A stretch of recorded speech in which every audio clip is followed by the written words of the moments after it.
Good evening. I'd like to welcome you all to the October 4th, 2016 Vista Planning Commission meeting. Commissioner Bell, will you lead us in the pledge, please?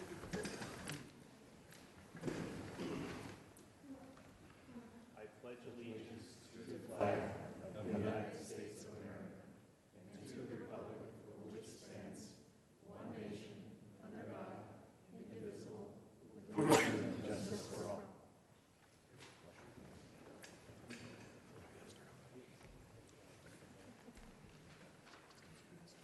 Thank you. Ms. Turley, can you take the roll, please? Let the record show that all commissioners are present tonight. Thank you. Commissioners, before you are the minutes from the September 20th Planning Commission meeting.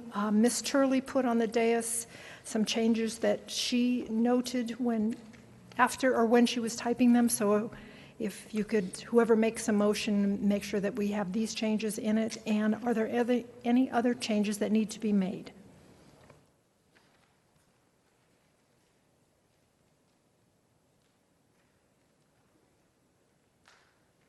Commissioner Garrettson, please. I would move the acceptance of the minutes as revised. Commissioner Jackal. I second the motion with compliments to Ms. Turley for putting all these discussions together. It was remarkable. Thank you. Commissioners, please vote.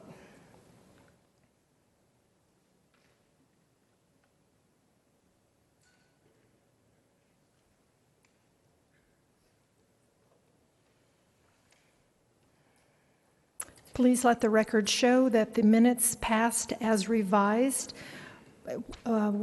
by all commissioners, with Commissioner Kramer abstaining. Thank you. All right. Mr. Ressler, are there any agenda changes this evening? No agenda changes tonight. All right. First item that we would have would any oral communications for items that are not on this evening's agenda. And since I have no speaker slips of any kind from anybody, I'm assuming nobody wants to talk. So with that said, we've got two items before us, public hearing items. One of them is for an energy storage facility on Olive, and another is amendment to development code having to do with citywide parking. So with that said, do you want to get us started, Mr. Ressler? Thank you, Chairman, members of the Planning Commission. The item before you tonight is a special use permit for the Vista Energy Storage Facility. The application number is P16-0253. The project address is 552 Olive Avenue. The site is generally located southeast of the intersection of Olive Avenue and North Melrose Drive. The site is approximately 0.88 acres. It's one legal lot, and it's currently vacant land.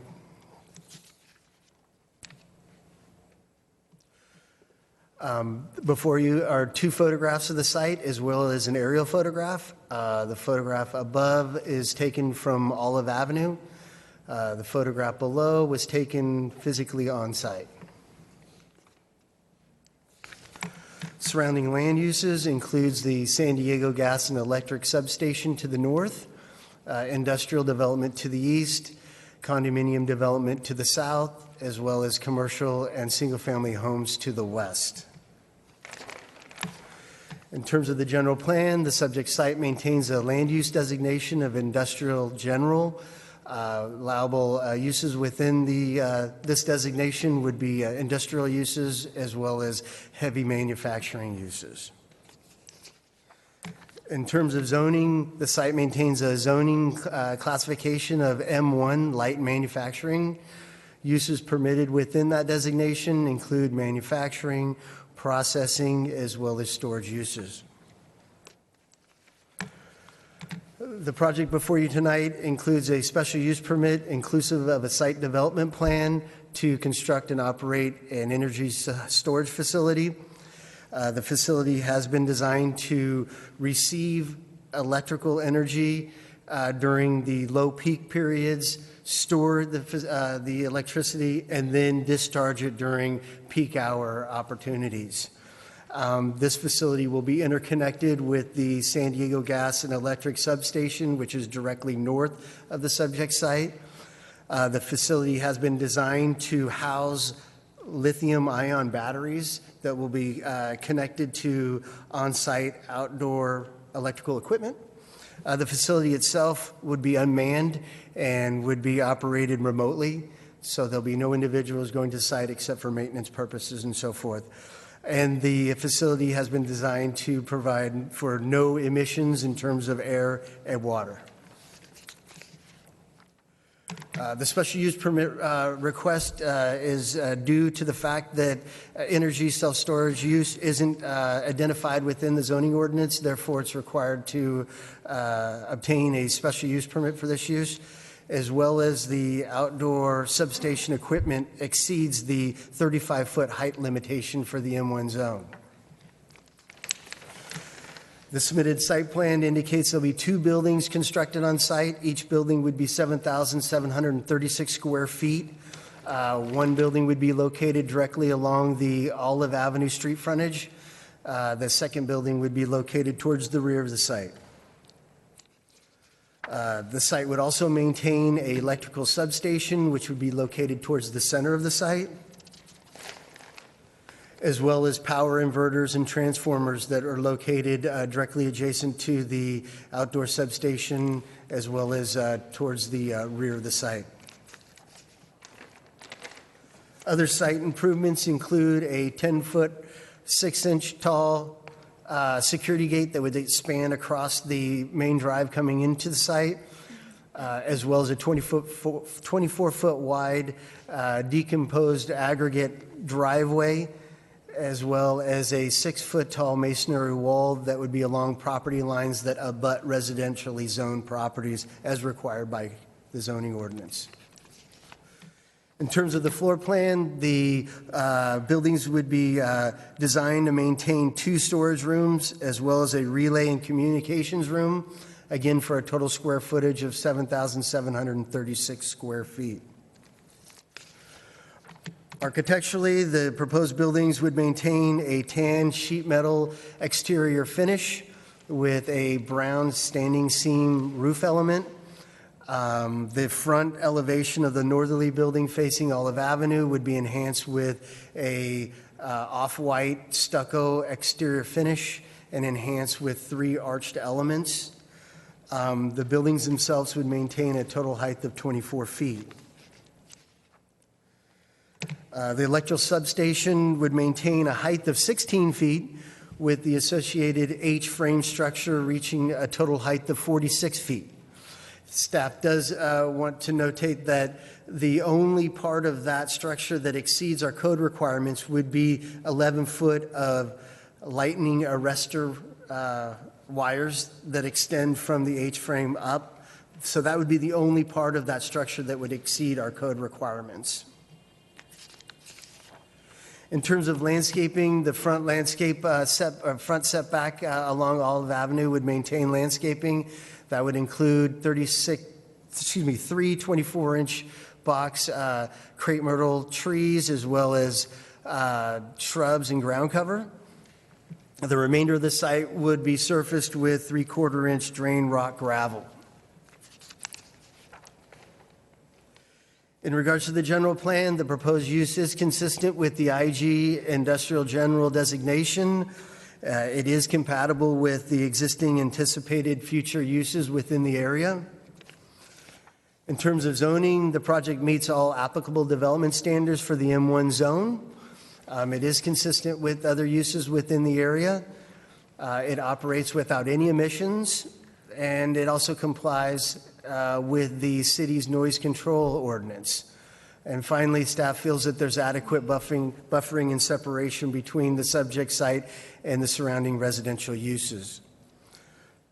With that, staff is recommending the Planning Commission approve a special use permit inclusive of a site development plan to construct and operate an energy storage facility at 552 Olive Avenue, subject to the conditions of approval. That concludes my presentation. I am here to answer questions. The project applicant is here to answer questions and introduce themselves as well. Okay. Do you have a presentation for us, or just going to answer questions if we have them?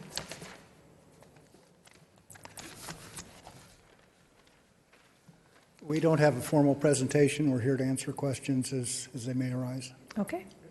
Let's see what comes up. Don't go away.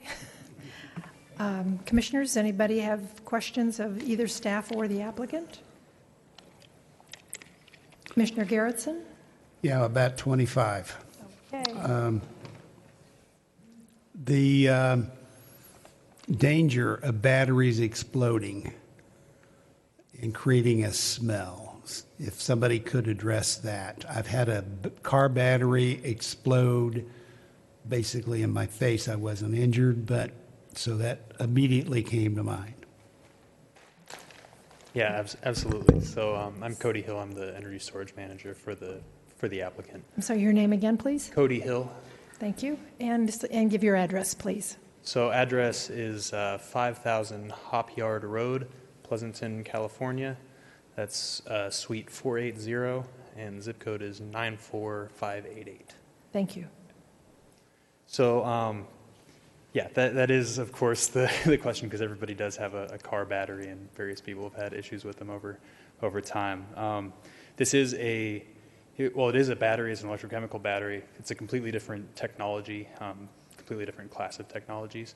And the one that we are proposing for this project is specifically a type of lithium-ion battery that is designed to be one of the safest, one of the longest lasting batteries that is commercially available. The vendors for these types of batteries have exhaustively done safety testing. There are numerous levels of safety engineered into the batteries. There are fuses, there are contactors, there are sensors measuring all the pertinent technical specifications of the battery. So there's a lot of automated control. On top of that, there is fire suppression should there be anything. But it's also worth noting that this particular class of lithium-ion batteries does not even propagate a flame. So if there is an external fire applied to one of these batteries, they won't burn. The flame will not transfer to adjacent batteries. So it's. How old is this technology, and how many different locations is this type battery used? Yeah, this particular technology, so lithium-ion batteries as a technology class have been around since 1990 approximately, of which there are many different kind of subcategories of the technology. This particular technology is it's a little over 10 years old in its current format, in the grid-tied format, used in hundreds of locations worldwide for electric utility applications, mostly smaller scale than this. This is cutting edge in its application, not so much in its technology. It's a mature technology being used at a larger scale for this utility application. In San Diego County, you can find this at UC San Diego. There are several megawatts of this tied to the grid as part of UCSD's microgrid. There's another similar project going in Escondido. There are 1,300 megawatts, so over $1 billion worth expected to come online in California over the next 5 years. Okay, question 2, and I'll just ask 2 at this point. The entrance, the driveway, is pretty close to that corner where the service station is right now. Is that where the entrance is going to remain? That is the intended entrance. So I think on one of the slides we've got. Are you able to? Yeah, I'll that, Michael? Thanks. go back. That's probably we Right, could probably use that. It's the existing driveway approach that they'll be utilizing. Yeah, and then they'll It's be almost back. next to the exit from the service station. That's absolutely correct. I guess do keep in mind the amount of traffic coming into this facility is limited. As of right now, they're Their submittal indicated they'd have a maximum of 1 vehicle per week going into this facility, and that'd probably be substantially less, but the applicant could probably provide you more information on that. But basically, on the amount of traffic going in and out of this facility, the traffic engineer had no issues with the current configuration. And what size vehicles will be going in? Are they 18-wheelers? Are they pickup trucks? Are they something Standard in between? Pickup truck or like an electrician type van, light automobiles. And is there a place to turn once they're inside? Yeah, the site plan shows a hammerhead for fire purposes, so it'd be easily accessible for something small like this. Okay, that's all I have at this point. Yeah, just one note on that. The driveway is designed for the requirements of fire trucks based on the pre-application meeting we had. How many lithium-ion batteries will be at this site? So the total number will be in the thousands. To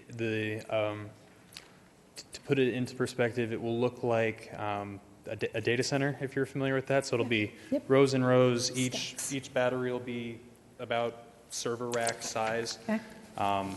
More or less filling the buildings. And the site is unmanned, correct? Right. The site is unmanned. It is remotely operated, remotely monitored 24/7. Okay.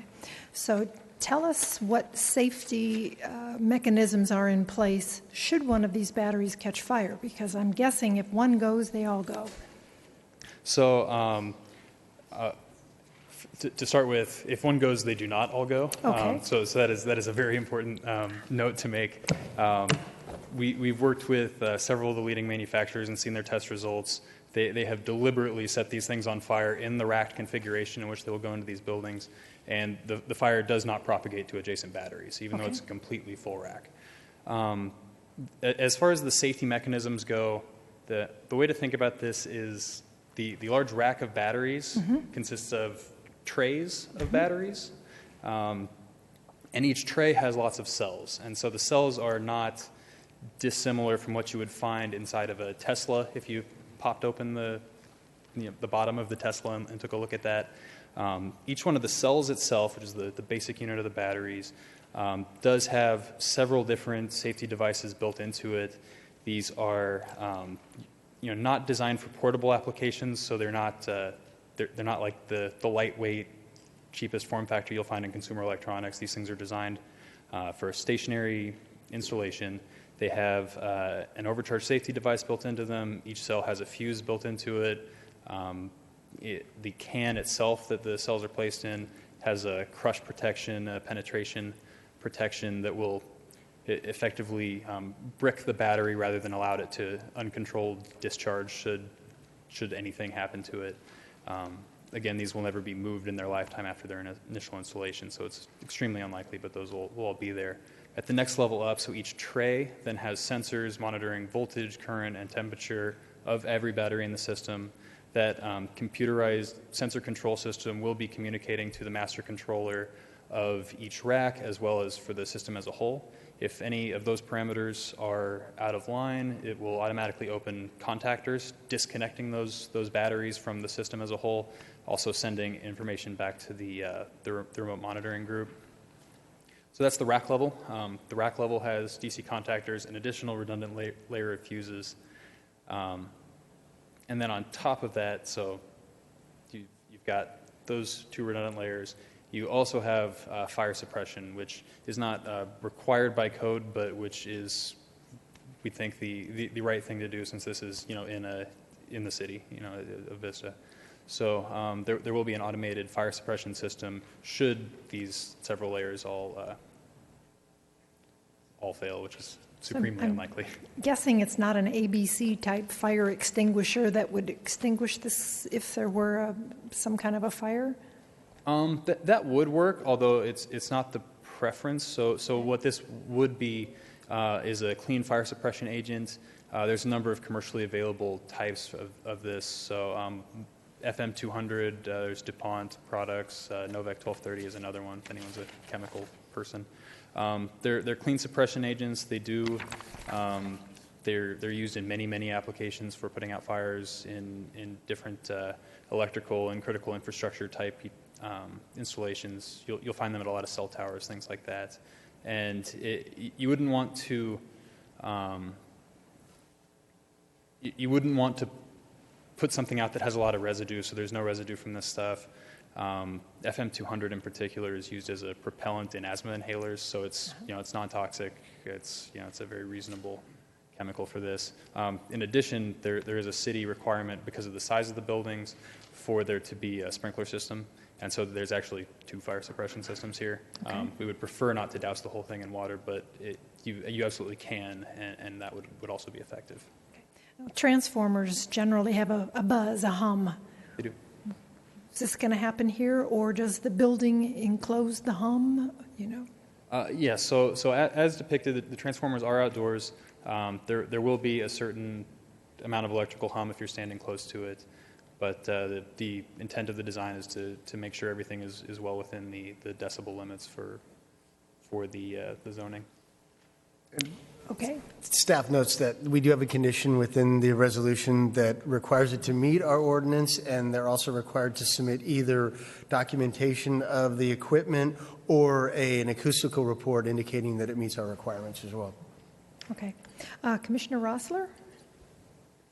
Thank you for the information on the safety. That answered half of my questions. A couple more, though.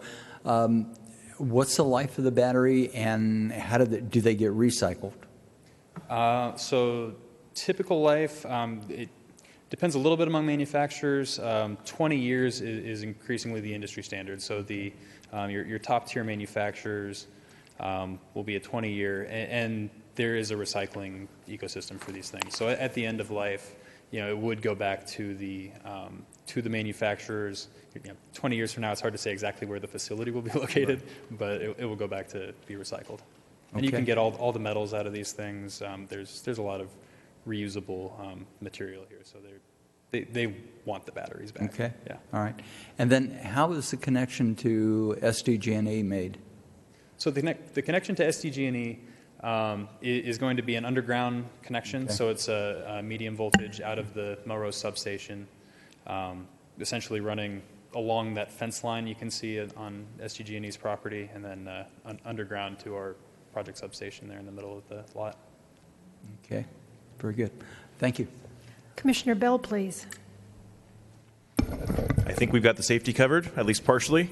Sell us on why we want this. I don't think we heard enough from your company or about the technology in general, why we want this in our city, because it sounds like this is a pretty new technology for our size of town or our size of city to be putting in. So I don't know if you or someone else from your company wants to give us a 2-minute pitch on how this benefits us, but I would give you the opportunity to do that now. That's way more fun to talk about. No, I'm happy to, and if anyone else wants to jump in too. So this is a more or less cutting-edge application of this technology, and it is it will be one of the largest systems of its type in a town of this size, and anywhere in the state of California at the time that it comes on. So the idea here is that battery energy storage has been something that engineers, utility people like myself have been wanting to do, but was cost prohibitive and nearly impossible to do for the longest time. And what's really opened this up is the electric vehicle market. So when you see that the BMW electric vehicles, the Tesla electric vehicles, these guys have really paved the way and gotten the industrial capacity that now this makes sense to, as opposed to building a diesel or a gas peaking power plant to deal with your summer power needs, those types of things, these big centralized systems and often ugly systems, with smokestacks that you see if you drive up and down the coast. Instead, we can do a system like this. No air emissions, no water use for cooling, in order to provide the electrical energy to the users at a moment's notice. And so what this really does is it improves the local operation of the power grid, helps voltage, frequency, everything that San Diego Gas and Electric needs to do to manage all of their assets in the region, supports the transmission. In certain instances, could prevent local blackouts if there are issues coming from the Melrose substation. This type of a system could mitigate that in real time. And what it really does in a big way is benefits the very solar-rich region that we're in, with all the rooftop solar PV coming online, as well as all the big utility-scale PV out in the deserts. this type of a system is able to take advantage of that, both store the low cost or free, in some cases, energy from solar, as well as buffer out that intermittency, because when a cloud goes away, the generation drops, but you don't want your appliances to turn off. So this resource can provide that sort of a benefit in real time. So it's we really do think it's the future of this type of technology, and it's a lot better than building a gas peaking plant. So the basic concept is off-peak hours, this is actually building up energy, storing energy, and then during peak hours, if there's more demand than supply, this actually provides that extra bit of supply. Absolutely. Okay. 90% of the time you'll see it doing just that, doing solar in and out. And then it is also very fast responding. And so if there is any kind of event, like if somebody is driving down Olive Avenue and hits a pole with their car, this type of a resource could provide localized benefits to that instantaneously. So. Thank you. I appreciate it. So is the power that you store, is it sold then back to SDG&E? So to SDG&E or to the CAISO, so the California Independent System Operator that owns and operates the power grid. Okay. SDG&E being the prime. Got it. Commissioner Looney, please. So Vista Energy Storage LLC is really a privately owned company that is like a subcontractor or a consultant to SDG&E or to other utility companies. Yeah, a supplier to the utility company, right? Okay. So they would enter the contract with us for the offtake of Okay. of the energy. Is that the reason why it's on a separate parcel rather than putting it on the parcel that the current substation is placed on? Right. So if SDG&E wanted to build this themselves, they would have potentially built it on the substation if they had room and everything. We are separate from SDG&E, Okay. so it is separate. Yeah. Okay, thank you. And the site will not be gated in the front, so? Will be. Will be gated? Yes. Okay, missed that part. Okay. Commissioner Garrettson, please. Will there be remote video monitoring of this site? Yes. And tell me about the fences all around.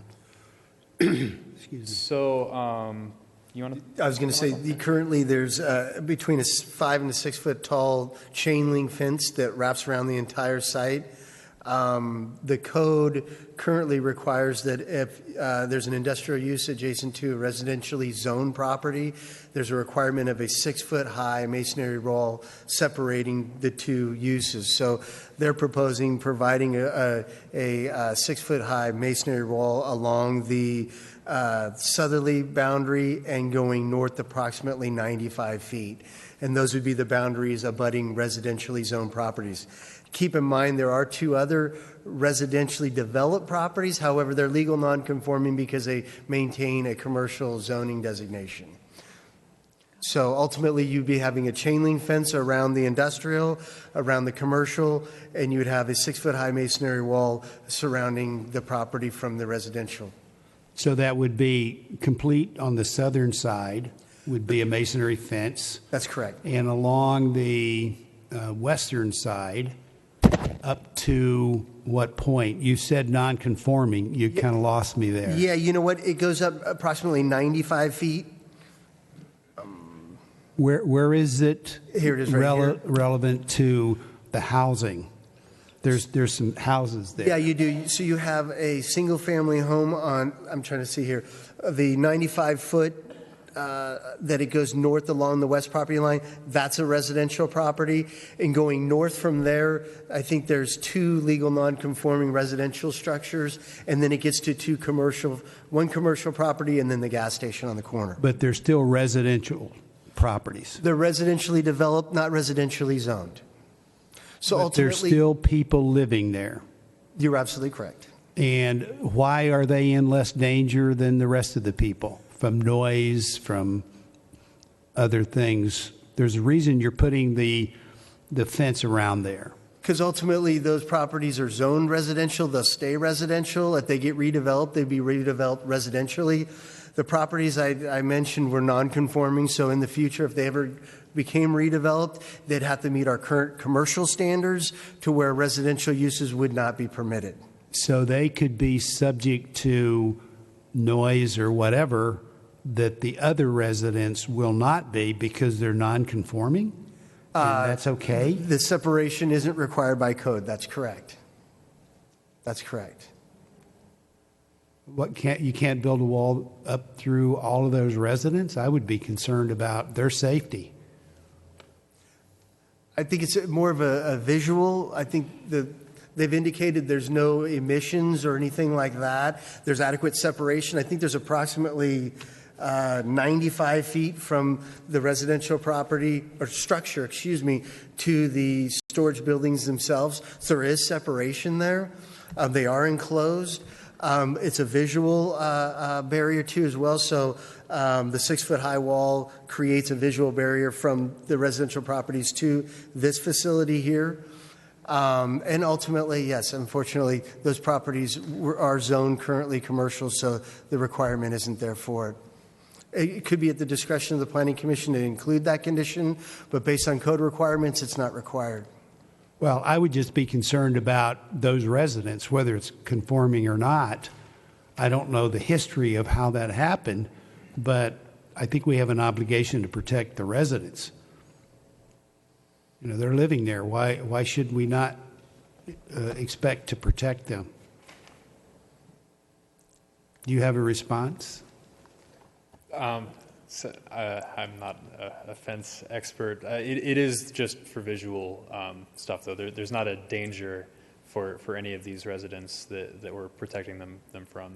But if there's a reason to put a solid fence to protect them from the visual impact of what they see, why does that change for these residents and not the others, not everybody? Just because it's non-conforming, there's still people living there. Currently, they have to look at this every day, whether it be transformers or... Well, plus you got the transformers right next to the residential areas. Actually, I think there's only a limited number. I think there's 3. There's actually a 12.5-foot separation between that equipment to the west property line. But beyond that, it's the driveway going all the way north. So we've got 6 transformer pads. Yeah, and I think 3 of them are shielded by the existing wall, and I think you might have 3 pads that are adjacent to the only residential property to the west.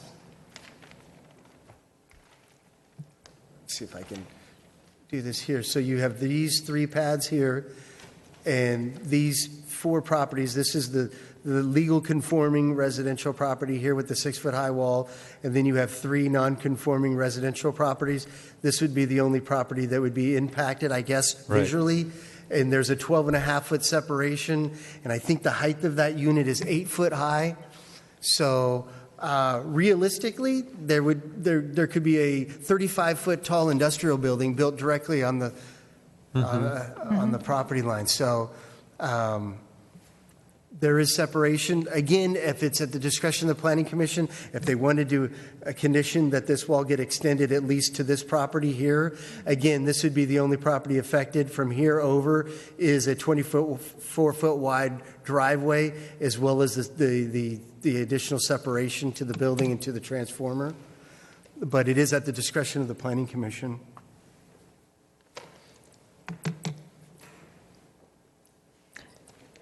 Commissioner Rossler, please.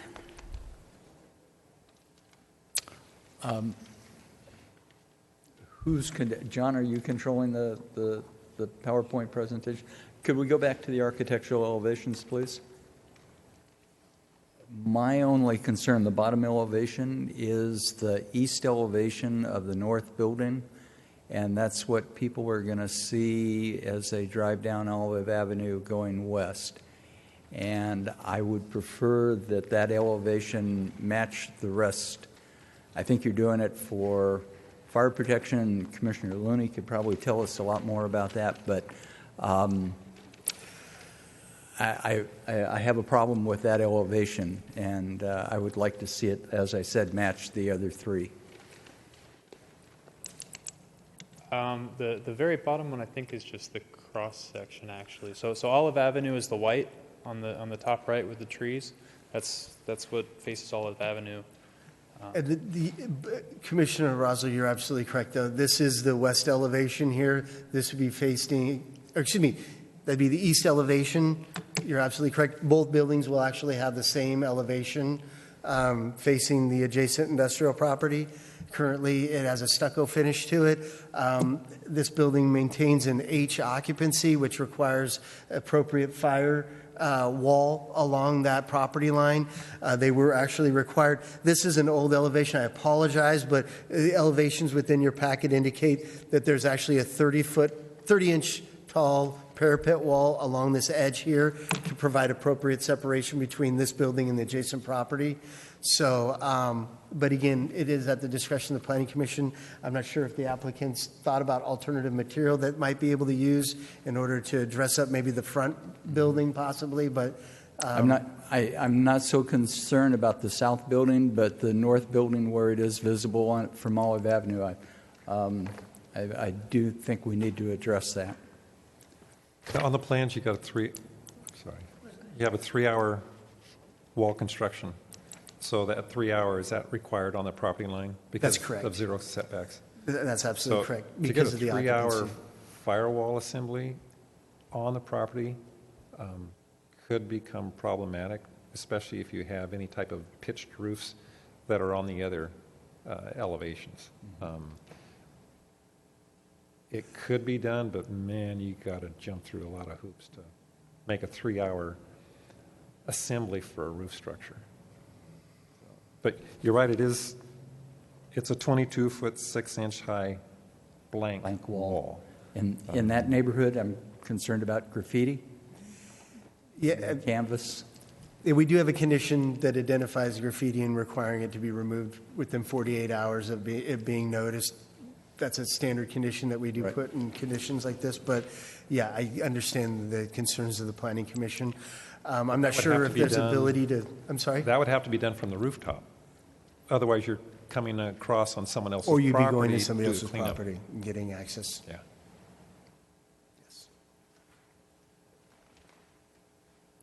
Commissioner Bell? To the city, so this is industrial zoned, right?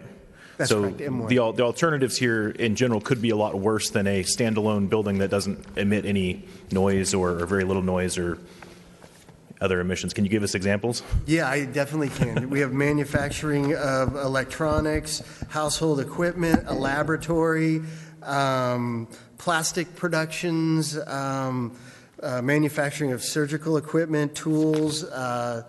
Yeah, there's pretty heavy boiler shop, there's tinsmith shop, welding shop.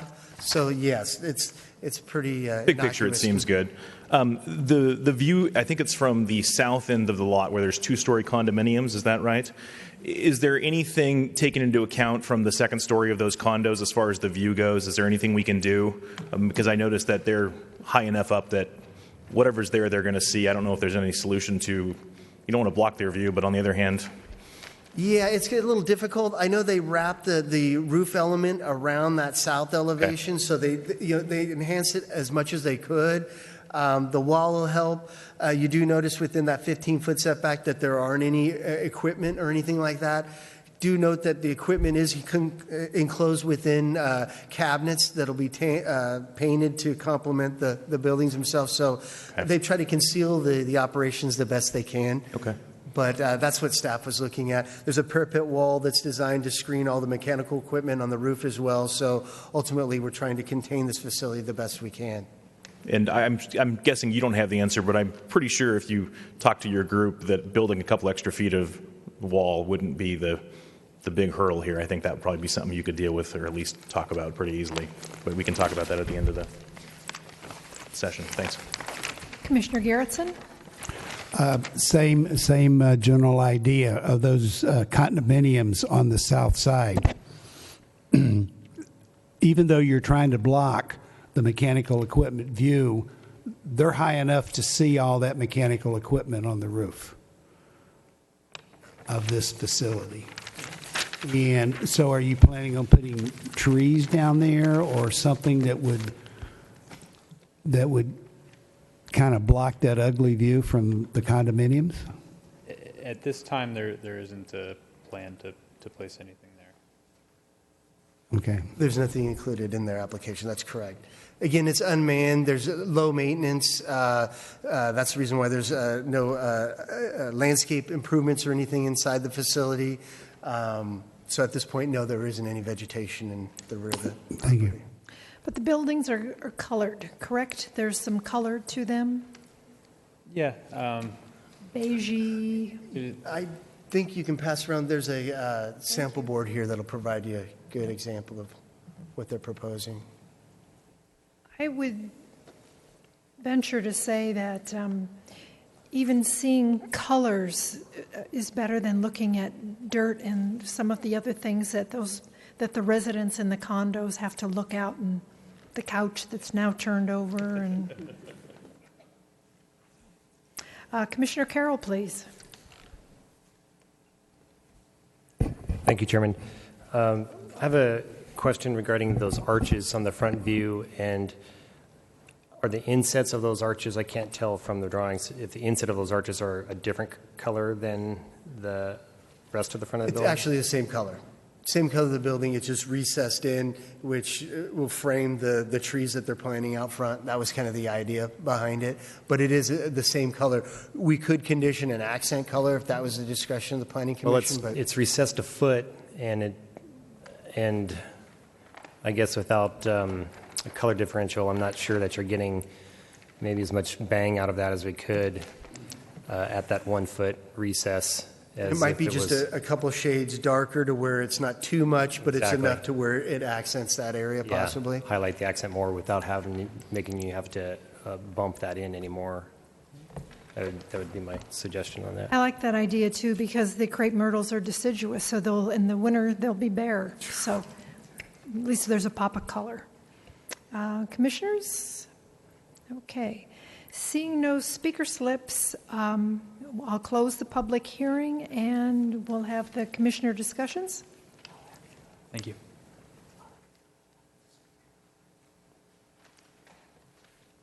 Commissioner Garrettson.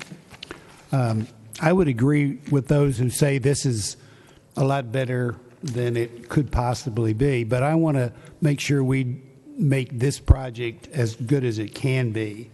And that's why I'm going to be insistent or moving that we extend that wall on the west side up to screen those houses, and that it be monitored, video monitored. So, Commissioner Looney? Question for staff. Is there anything in the zoning ordinance or planning ordinance that prevents that wall, that masonry wall, to be increased in heights to 6 feet? It's a minimum height requirement. Okay, so if we've got transformers that are 8 feet in height, I think if we can increase that wall, that masonry wall height to 6 feet, at least it creates a little bit. Okay, so that's a change, because on the site plan it says a 5 foot high wall. Yeah, I think the chain link is, but the site plan, that's a setback of 5 feet. It says begin masonry, 6 foot high masonry wall along residentially zoned properties. My error. Then the second point, could that wall be extended to the north, approximately to the edge of where the Hammerhead turnaround ends on that south edge? It just gives it a little bit more sound barrier. Sound does kind of weird things, but if there's that 6 foot wall, and if it's extended, coming back to what you were saying, it does begin to help us screen that residential property. I don't think there's a need to go any further north because the transformers are so far away. But I think with that immediate location, here we've got our transformers, but if that masonry wall could just be extended maybe to that point, I think it's going to help the neighbors. I think it's going to help the residences just a little bit. It looks on the plan that is probably an additional 95 feet. It looks like that's the increment of that adjacent property, so that would extend it an additional 95 feet. So that's at the discretion of the Planning Commission if they choose to put that condition on the project. But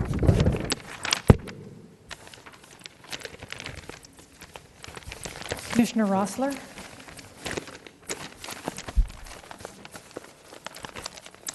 Yeah, my concern is still the east elevation of the north building. If you look at the site plan, it shows that the driveway going in is 24 feet wide. Since we're not usually that 24 feet is for two 12-foot travel lanes for people. I think the building maybe be able to move over far enough so that there's a setback. So.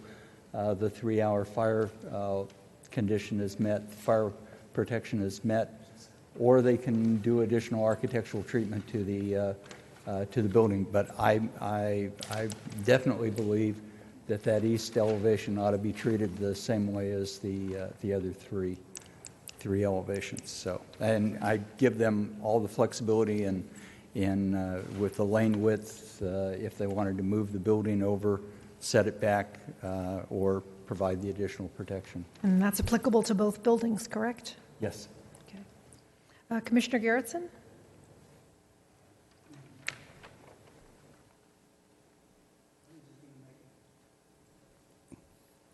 Green is on. Oh.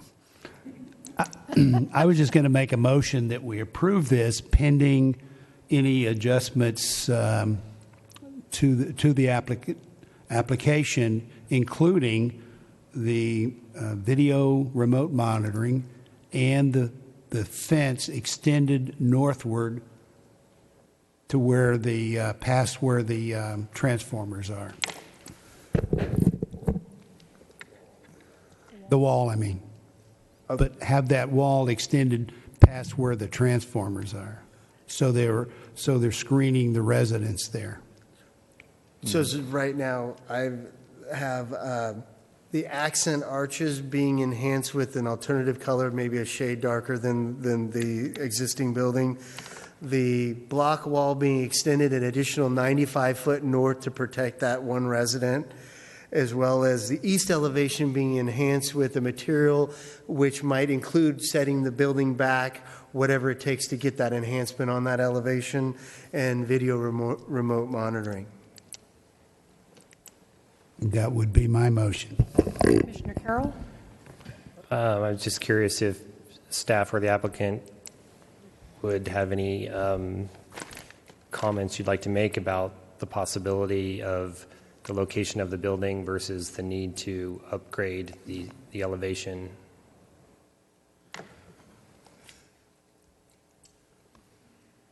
Yes, my name's Kevin Johnson again. The extension of the wall is fine. We understand that. The accent the color you mentioned is fine. Adjusting the east elevation of that northerly building for appropriate consideration is fine. I'm a little concerned about, given the width of that road, which is dictated by fire code, that it be 24 feet wide.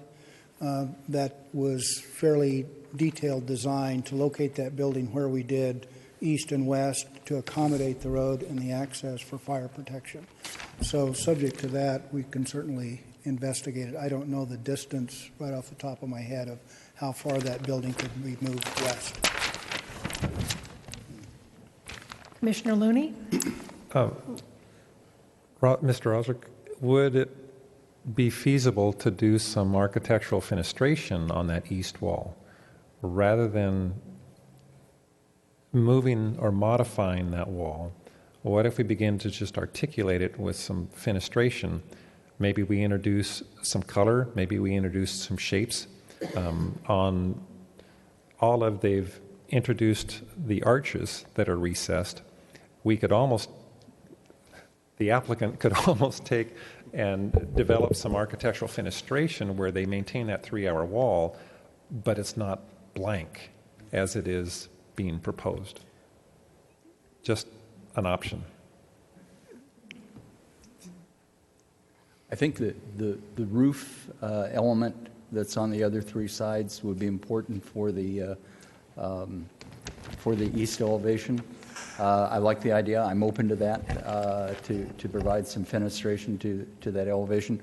But I think the roof structure is also an important element there.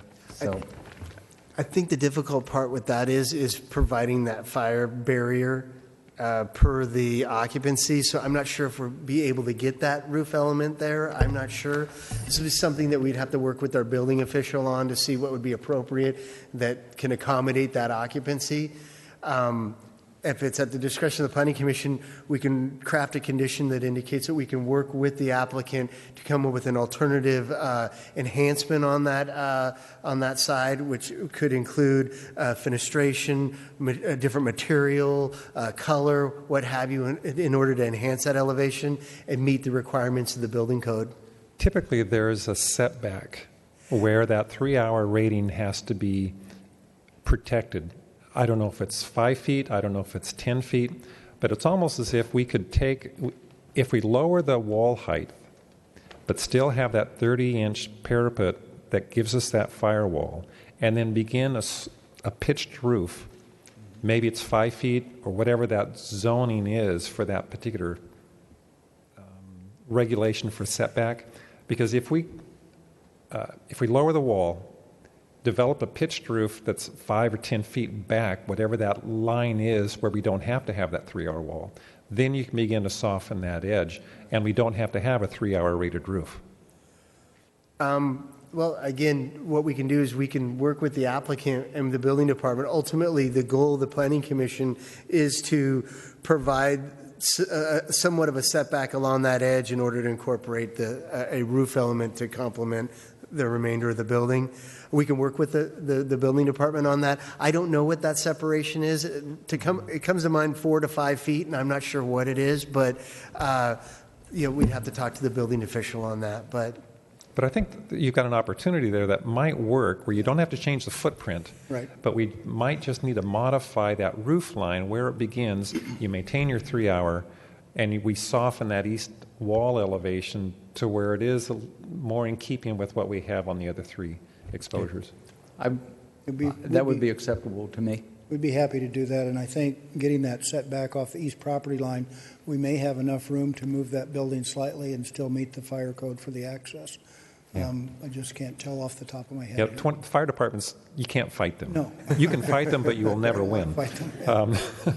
But that just maybe some wiggle room in there that makes it work. We'd be happy to work with staff on that basis. there is looks like there's a little flexibility right in here. Right. So I don't know what that dimension is right now, but we might be able to utilize that by pulling that building back a little. Like I said, we'd have to confine with the building official to confirm that it's acceptable with him as well as the fire department. But I think staff understands the concern, and we've given them the flexibility to work with the applicant to solve it. So I'm comfortable with that. Commissioner Carroll? Withdrawing my request to speak. I have a motion. I need a second.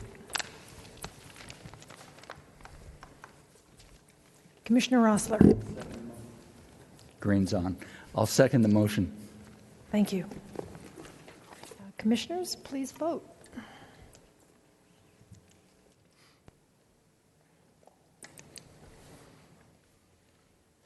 Please let the record show that the Planning Commission has accepted with the comments made and that you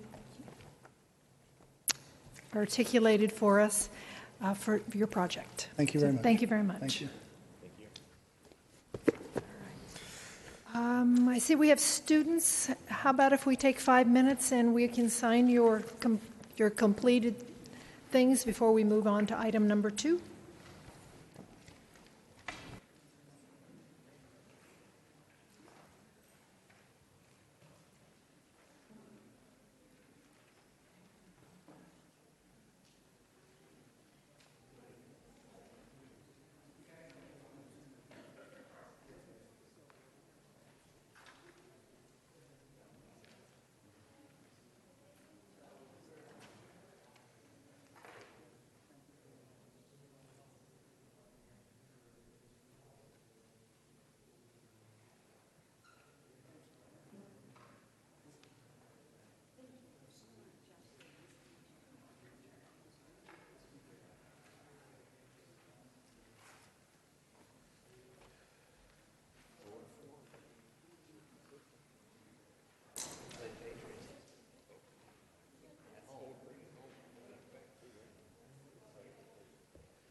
I guess not.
Half an hour? You want to make give them numbers.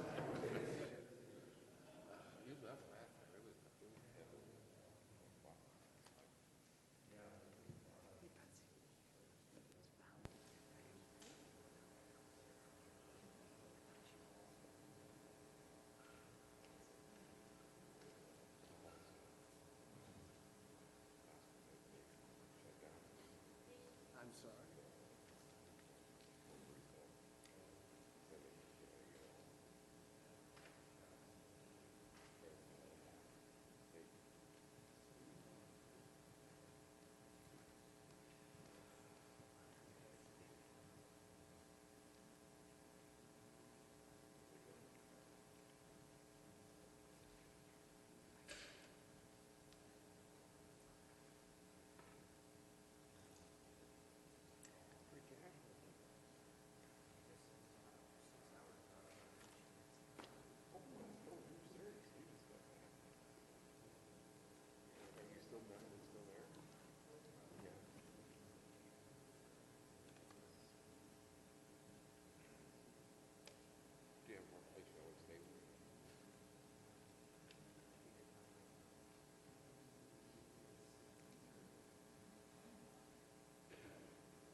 Alrighty.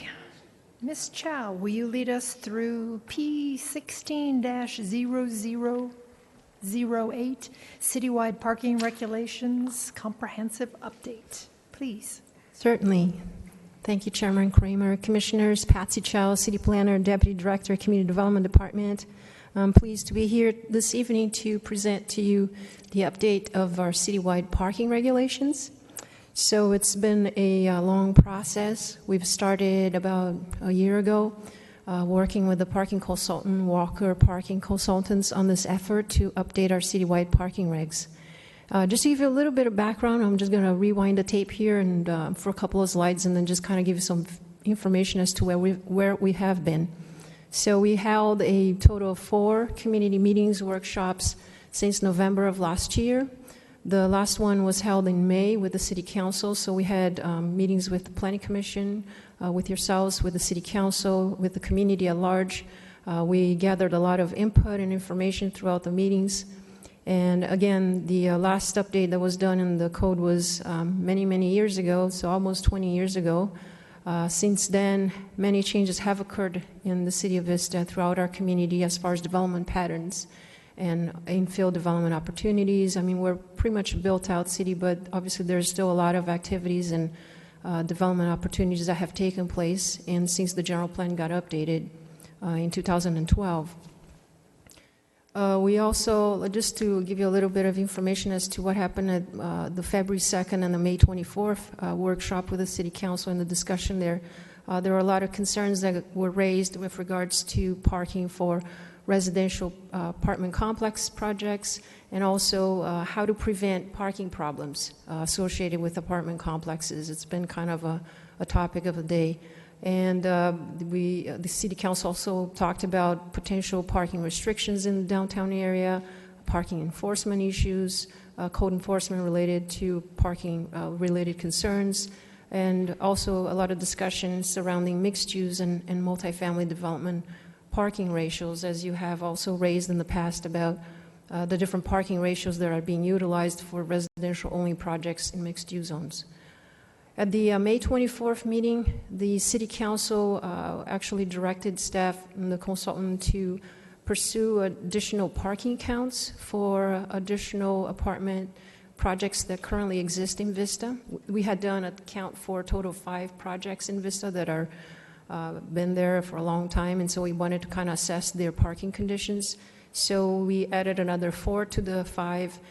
The consultant went ahead and did that, and we included the results of what that survey was about as part of the staff report under the Exhibit 3, which kind of actually supported their previous findings, essentially. It didn't really change much from what they had found before with the 5 projects that they looked at.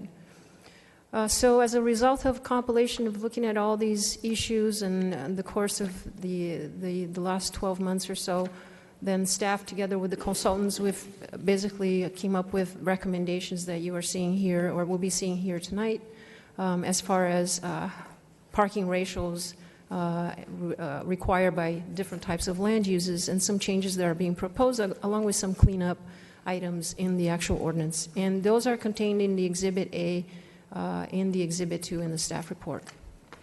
So the purpose of the meeting tonight is we're going to talk about some of the recommended changes in the parking code, and staff's goal is to obviously obtain Planning Commission's recommendation so that we can take it forward to City Council regarding what the amendments that are being proposed to the parking code. So here are the recommendations. We start with multifamily residential, where staff has heard from the community, from the City Council, from the Planning Commission, the community at large, throughout all the different projects that have recently come before the Planning Commission about the parking ratios for multifamily projects, multifamily zones. So staff's recommendation at this point is to not change the current ratios for multifamily, the parking ratios for multifamily residential projects, which means that as they exist right now, they would apply both for rental, for apartment projects, as well as the attached for sale type projects that would follow the same ratios as they exist today. The particular parking ratios are listed again in Exhibit A of Exhibit 1, but again, they're not changing from existing as staff is recommending right now. The big question is about mixed use. I'm sure, as you have raised it in the past, about the fact that unintended consequences of residential-only projects in mixed-use zones utilizing the lower parking ratios. And there will be actually a discussion that will come before the Planning Commission on October the 18th, which will be discussing in more depth all the different development standards in the mixed-use zone, including parking requirements. But the feeling at this point is that perhaps we would allow the current parking ratios in the existing as they exist right now in the mixed-use zone to be only used for true mixed-use projects that contain both uses, residential and commercial uses on the same site. But more to come on that, so that will be something that will be discussed on October the 18th. And obviously, formal recommendations or amendments to the mixed-use zone overall as far as development standards, including parking, will come after the discussions with the Planning Commission and the City Council. As far as commercial type uses and the land uses in general related to commercial type uses, there are reduced parking ratios that are being proposed and indicated in the staff report. They're being recommended by the parking consultant that after they studied our city as well as other North County cities such as Carlsbad, San Marcos, and Oceanside, and also according to their understanding of what these uses typically require, they recommended some of these ratios to be reduced to be able to further attract economic development in our city. The parking study has been introduced, as you might have been noticed in the matrix, the revisions, is that parking studies actually being introduced for several categories, such as amusement centers. It could be like hospitals or institutions where a parking study actually makes sense to allow for a flexibility and also to allow for the applicant to create parking that is right-sized for their project so that it's not just based on a particular formula and they can prove it to us or based on other similar uses somewhere else where it makes more sense to have it in a certain type of a ratio rather than us demanding that it be a certain number just, for not, a good reason or something that is not applicable. So the parking study is being introduced to create that ability for them to do that, and also because the demand for these types of uses, according to discussions with the parking consultant, they can actually vary significantly for these types of land uses. In terms of the accessible parking for physically disabled persons, the Commission had requested in the past that we separate the accessible required parking spaces from the total of the required regular spaces because sometimes we ended up having less regular spaces available, and the fact that the accessible spaces might be not utilized to their full capacity all the time. And knowing that there were a lot of issues with, such as multifamily projects, then we felt that it would be appropriate to just separate them out and have it as a separate requirement. So they're not, one is not counting towards the total, or I should say the accessible parking is not counting towards the total. There are also revised figures and tables. They're just being cleaned up. There are old references to old numbers, and some of them are hard to read. And just, from 20 years ago, the technology was, at the time that was available, didn't make it so that it would be looking friendly, I guess, to the reader. So we try to make it at least not completely change it, but just kind of bring it up to date as much as we can, and it allowed us to improve some of the, hopefully, the readability and some of the numbers. Let's see here. And the next slide, I'm not going to go into each cell and what they say, and I don't want to bore you to the point of, that we're all going to fall asleep here with the numbers. But just in general terms, what's happening is that this is really just a summary of all the different types of land uses that are actually changing, and the column to the far right shows the net difference between what it is currently in our code. So, for example, on the first commercial and retail, for instance, for banks, credit unions, savings and loan, the revised parking or the proposed parking standard would be at 4.6 parking spaces for each 1,000 square feet of gross floor area, where currently the parking code calls for a total of 5 for each 5,000 square feet of gross floor area. So then you see the net reduction of negative 0.4. So the same idea kind of repeats itself, the same methodology or the reduction, I guess, how we're trying to show the difference for all of the ones that you see a negative decimals to all the way to the far right.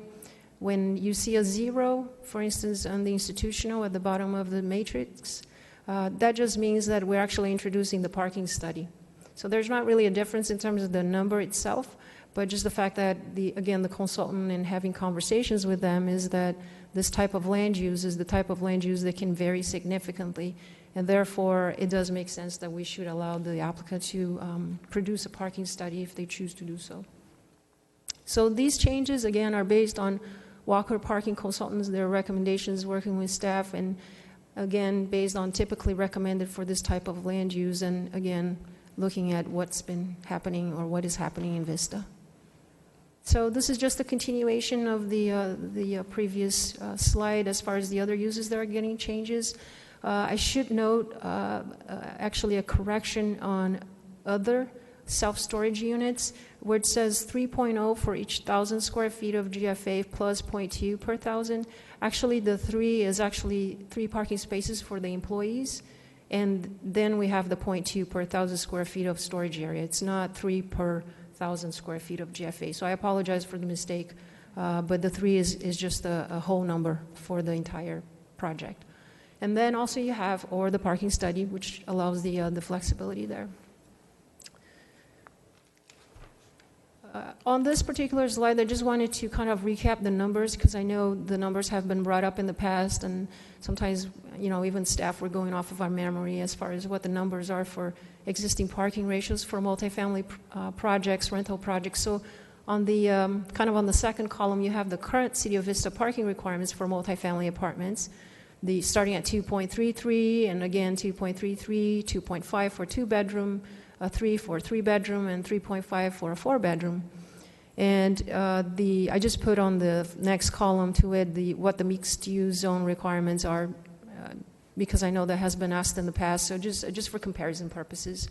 But on the fourth column, I should say, there is the recommended ratios for rental, and then attached for sale that staff is recommending along with the consultant, which is, and I should say really more staff in this case, to just actually maintain as they currently exist.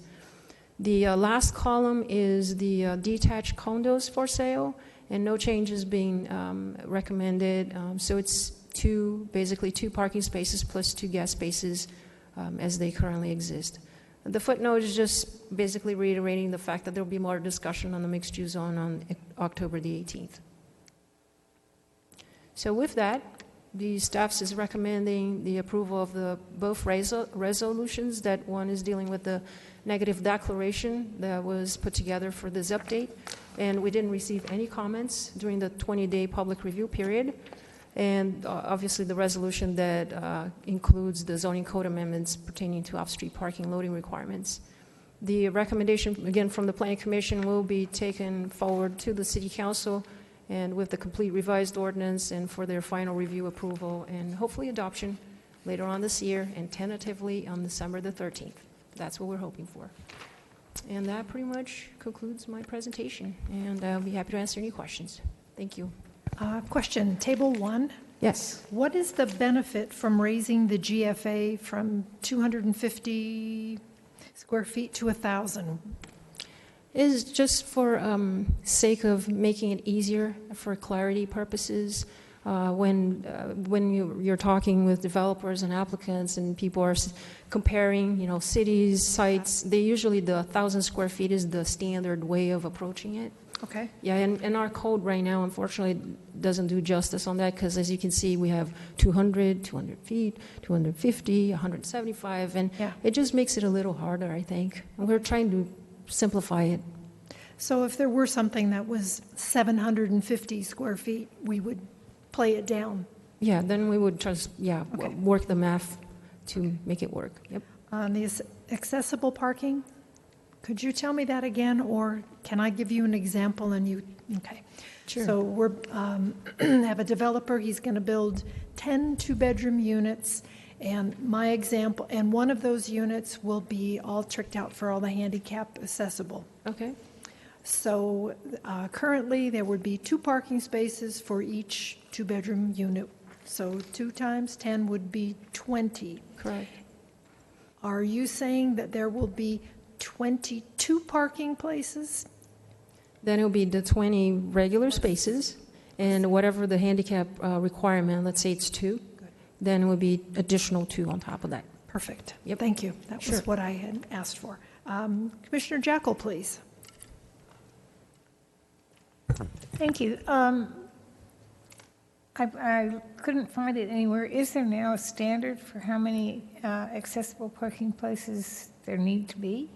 Yes, there is in the code, the existing code, there's a tabulation in terms of how many total parking spaces and then how much of that needs to be handicap accessible.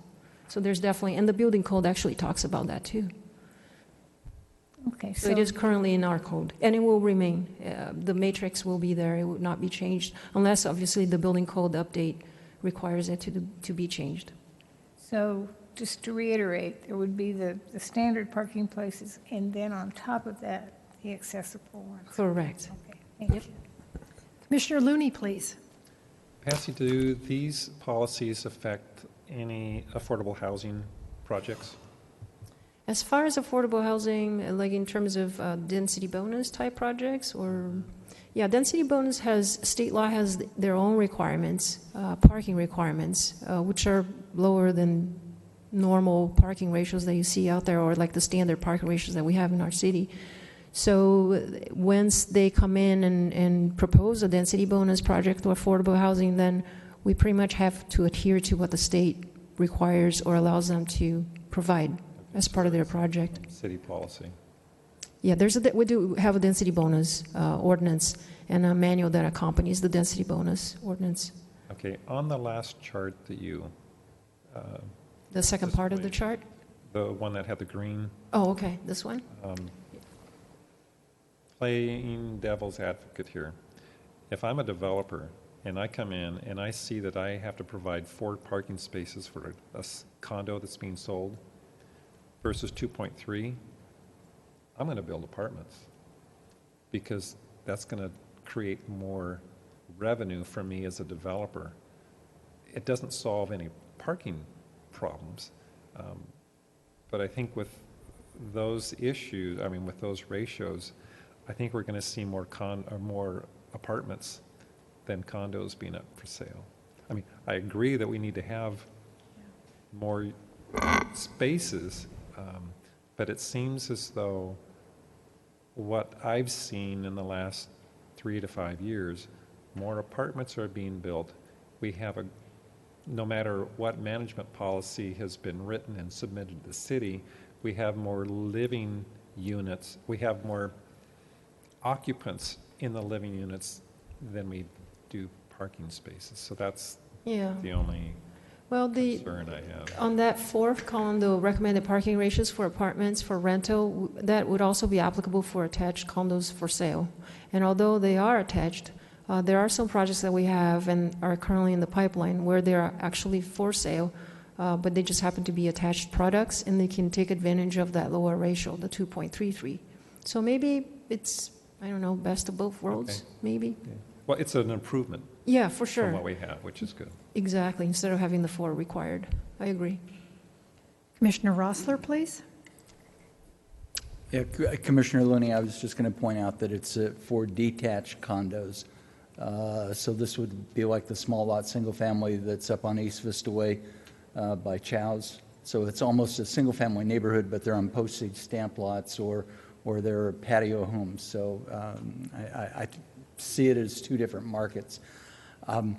My question, Ms. Chow, and I can't remember how this came up, but there's been comments in the multifamily projects that we had before us about people, the owners charging fees for the parking spaces. Right. Anything in the ordinance that prohibits that? Have we got policies that prohibit it, or is it something that we get involved in? We have not included, there's no language currently in the draft right now that talks about not charging. But I know, as I recall from the other projects that have come before you, when the issue has been raised, the applicants obviously have clarified the fact that they would not be charging or agreed to not charge as part of a condition on the project. And certainly some are charging or will charge for above and beyond what's required, I guess, if you will. I guess if there was a third space that somebody wanted it, and they would certainly charge for that.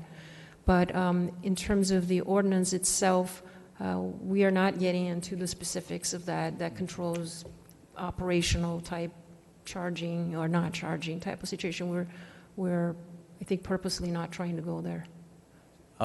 So if it's a concern to the commission, we should address it at the project level when the applicant's here at their public hearing.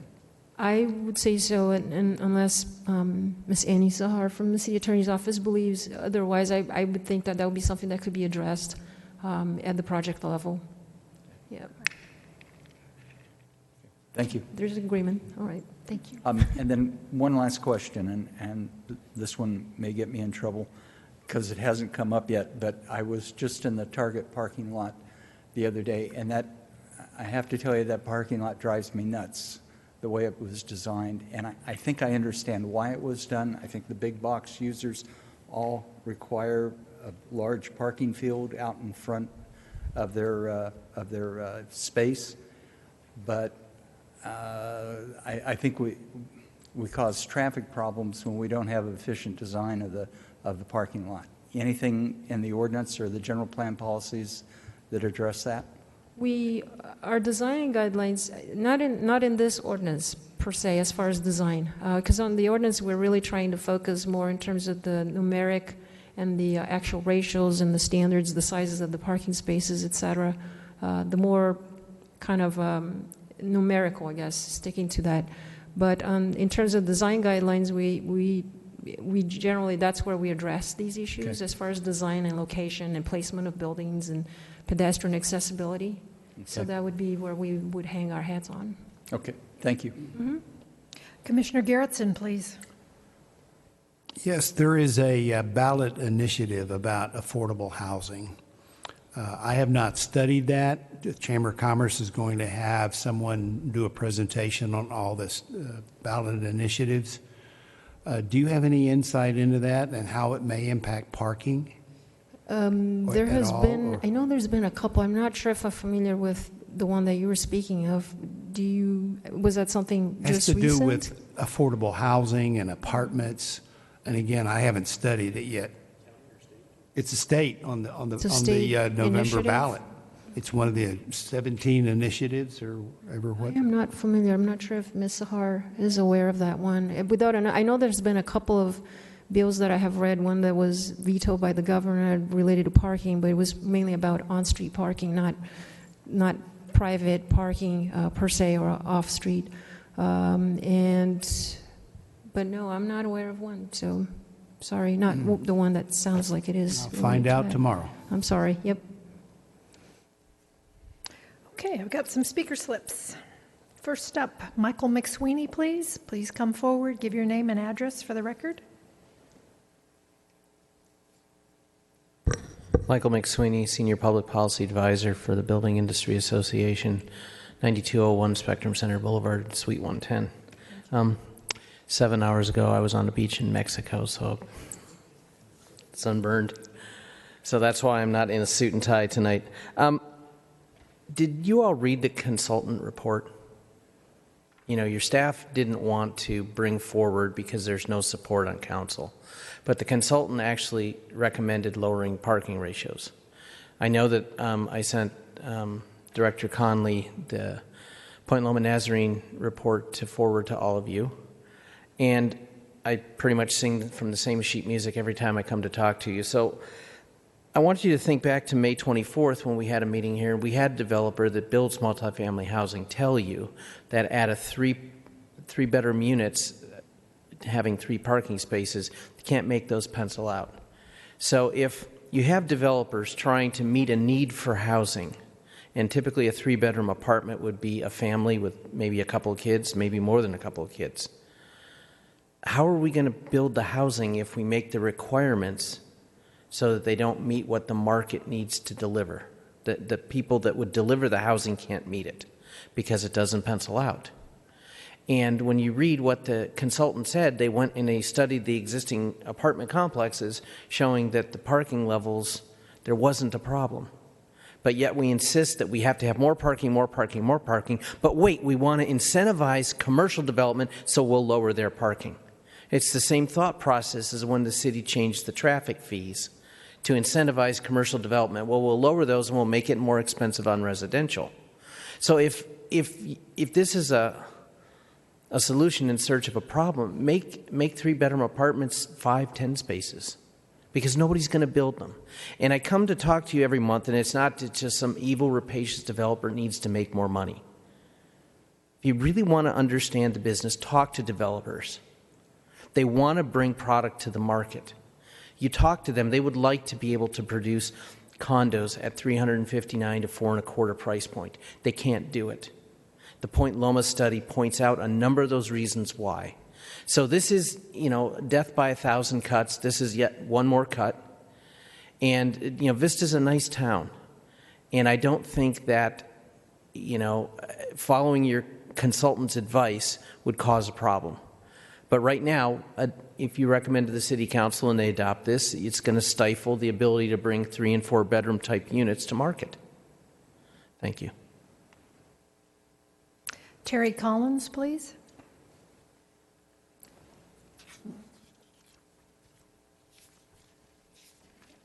Hi, Terry Collins, 1504 Green Oak Road, Vista Community Advocate, and I'm here tonight to speak on the people who post on my Facebook page as usual. I thank you very much for having this opportunity to speak in front of you. My concern is about the parking study that was being offered. And I just have a question. Will there be a minimum with the study? Is there a minimum that they have to require?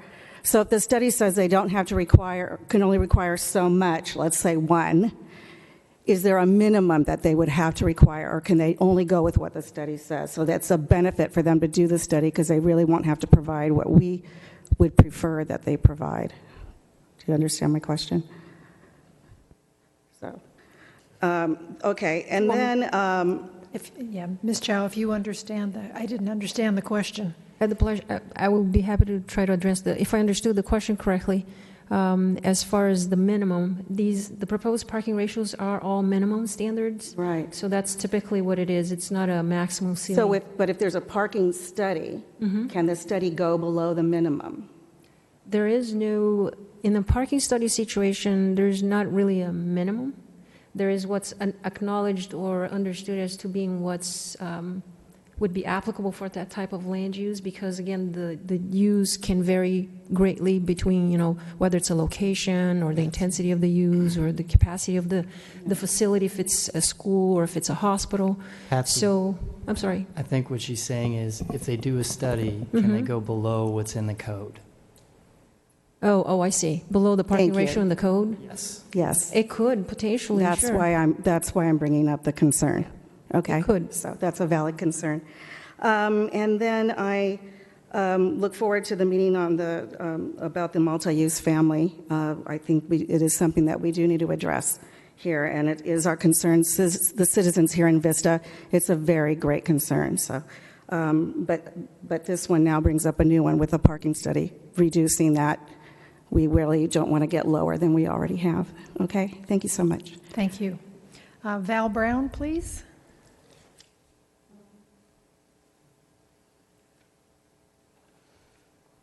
Good to see you. Thank you. I promise no pictures, and I will be brief. First of all, I wanted to say thank you, and thank you to staff for this really year-long process that you've been through to try and come up with something that meets a lot of different masters. To address this gentleman's comment about the apartments, I live next to apartments, and I was very surprised by the traffic counts for Bellaterra and Sunset Springs, and now seeing what's happening with Avalon. As far as on-street parking, our neighborhood is wall-to-wall cars, and every morning I wake up, there are cars from the apartments on our residential streets. So I'm not really sure what the answer is to that, but I was happy to see that there wasn't a change in the multifamily. I also appreciate very much that we are going to have the opportunity to discuss the mixed-use zoning that has affected our neighborhood very directly. And I just wanted to make sure that that the parking issue is front and center on that, along with the different uses. But I guess my question on that is, looking at the reduced numbers for office and commercial, would that affect any decision that could be made about mixed use? So the conversation that would happen on the 18th, if this were adopted with those lower numbers would be applicable? The mixed-use discussion will be separate from this. So whatever happens on the 18th or subsequent to that would be something that would... It may not have, obviously, if this gets adopted or, this gets set in stone or the council adopts it, again, the mixed-use discussion is separate. So whatever the ratios for at that point for a true mixed-use project, that would be a separate. So when we determine, if, say that there was office space and mixed use, would the new standards apply to the office space, or mixed use has its very own? It would have its own. Okay, thank you for the clarification. And then a little bit curious about the reduction in the gym, the athletic and health clubs. Seems like a pretty significant drop in the number of spaces. We've seen what's happened to Fraser Farms parking lot since Crunch has gone in. So that caught my eye, and I'm not sure why that reduction is so significant, and I'm curious about that. And then the other thing too is with this is to look at parking enforcement. There are parking plans. How are we enforcing them? Because we can put those into the approvals of a project, but if we don't have a mechanism to enforce them, we're still going to have the same on-street parking issues, I believe. So I think that's all the comments that I have. And once again, thank you, Patsy, for all your hard work on this. And John, welcome. Appreciate it. And thank you. Thank you. So Patsy, since the mixed use is going to the council on the 18th, does that mean we're going? Before the Planning Commission. Okay. Yeah. Thank you. There'll be an opportunity to discuss that in more detail. Okay. So if the Planning Commission approves this, does that mean that we amend this ordinance again after the meeting on the 18th? No, there won't be need for that because the mixed use has its own chapter. The parking requirements are all considered under that chapter, so this will create no issues with that. Okay. Yeah, so you could in fact and hopefully move on this tonight. Okay, thank you. So I close the public hearing for this item since I have no more speaker slips and open for commissioner discussions. Commissioner Bell. Sounds like I missed a year and a half of fun on this one.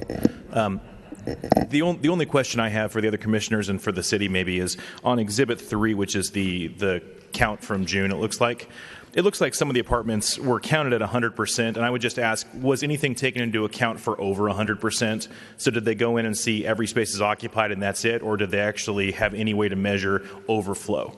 Because the average here is used based on 100%, 100%, 98, 97, as opposed to 105%, 108%.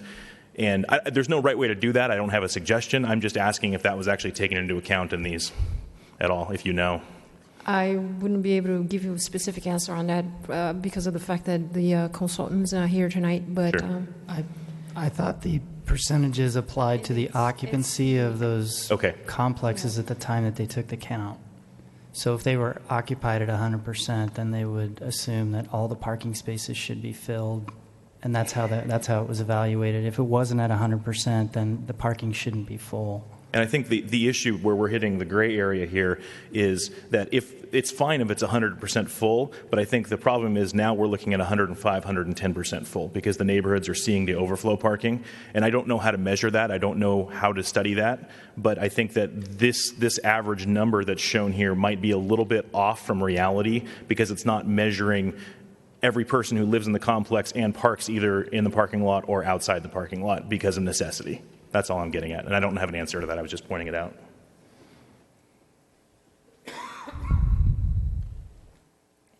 Anybody else have any comments or somebody want to make a motion or? We're so quiet. Commissioner Garrettson. I would move acceptance of the recommendation of staff. Commissioner Jackal. I would second that.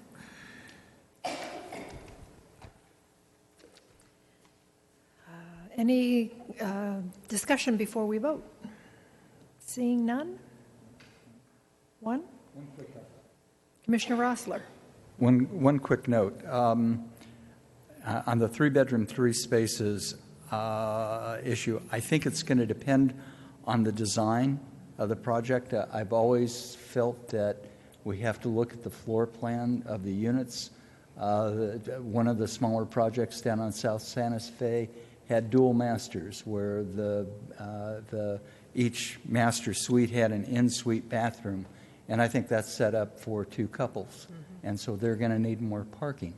If it's mom and dad and 2 kids, then yeah, probably 3 spaces are too much. But I think in the market that we're seeing right now, that there are more people having roommates, and it's probably justified. So anyway, just a thought. Commissioner Carroll.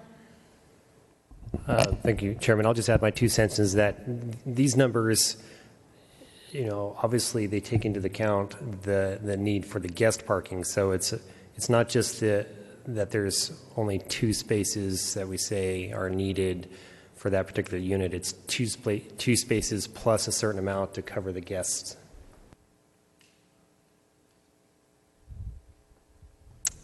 Okay. Yep, let's vote.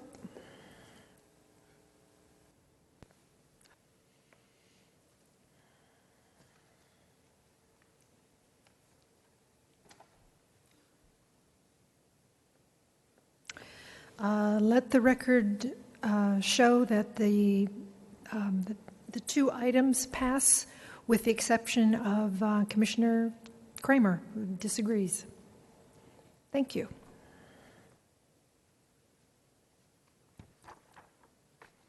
All right, so what do we got next? Commission, staff discussion, council action, and reports.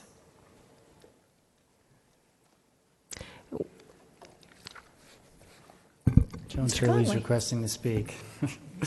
I wanted to let the commission know that the Breeze Hill decision that the Planning Commission made on the 20th of September to table the project and prepare an EIR has been appealed by the applicant to the City Council, so they will most likely go to the Council in November for consideration of that appeal.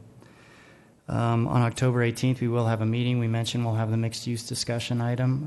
We'll also have 2 other development projects for review, so we'll be sending those notices out soon. The Starbucks at Civic Center is supposed to open later this week, I believe. They had a couple delays with construction issues, but it looks like they're getting close. And the South Santa Fe building that was burned out, I don't remember the address, Commissioner Looney and I talked about it, is under construction with a brewery tasting room that they're going to be putting in that space, small space. And then I just wanted to mention on the non-conforming zoning issue that came up at the public hearing earlier tonight, we don't typically look at the use that's on the site in a non-conforming situation. We look at the zoning when we're doing our development standard reviews, because the intent of the zoning is to change the use. So in this particular situation on Melrose, this is probably residential units that were built years ago before Melrose was a 4 or 6 lane prime. When that happened, the city rezoned those properties to commercial, and so the intent is to move those residential uses out and create a commercially viable site. I understand the commission's decision to put the wall in, and that's great to protect the residents that are there, but the reason we don't do it at the staff level before it gets before you is for that reason. I just wanted to explain it. That's my presentation tonight. Mr. Conley, will we be meeting on election night? No, there will not be a meeting on election night. That would actually be a council night, because we have a meeting on November 1st, and that will be a meeting night. The council's moving their meeting to the 15th because they're not having a meeting on a council night, which would be our regular meeting night, so we'll only have 1 meeting in November, and that'll be on the 1st. Okay. Patsy, any comments? No comments. Thank you. Ms. Sahar, any comments? No comments from our office. Thank you. Reports, comments from the commission members? I have some. I got 4 letters from students resulting from our, September 8th meeting? The big meeting, the Breeze Hill meeting. Interesting, 3 of the 4 students commented and were a little upset by the fact that they were asked to leave the room, that they felt that they didn't know why, and so it was for them, it was a big discussion that they had out there. So I will put together a response and answer to that. The fourth one, who was a Rancho Buena Vista student, was commenting on, this was Creekside. One problem that he sees is the heavy traffic. Therefore, I want to know how you plan to deal with the complaints of those already living around downtown Vista. But he goes on to say that he thought that the new apartments would make Vista look nicer, but the traffic would lend into pollution. So usually I'll receive a couple letters a year, but to get 4 of them resulting from the same meeting was interesting. And then there was an article in the UT written by Terry Figueroa, condos pitched along busy road in South Vista. So can you brief a little bit what's coming before us, or I think we've seen one, the Green Oak one? That's what the article is about. It's the Green Oak Villas EDR, the early design review that we came before you with. I think it was at the end of the meeting on the 20th. Okay. All right. Oh, I missed that one. Okay. With that said, meeting's adjourned. Thank you.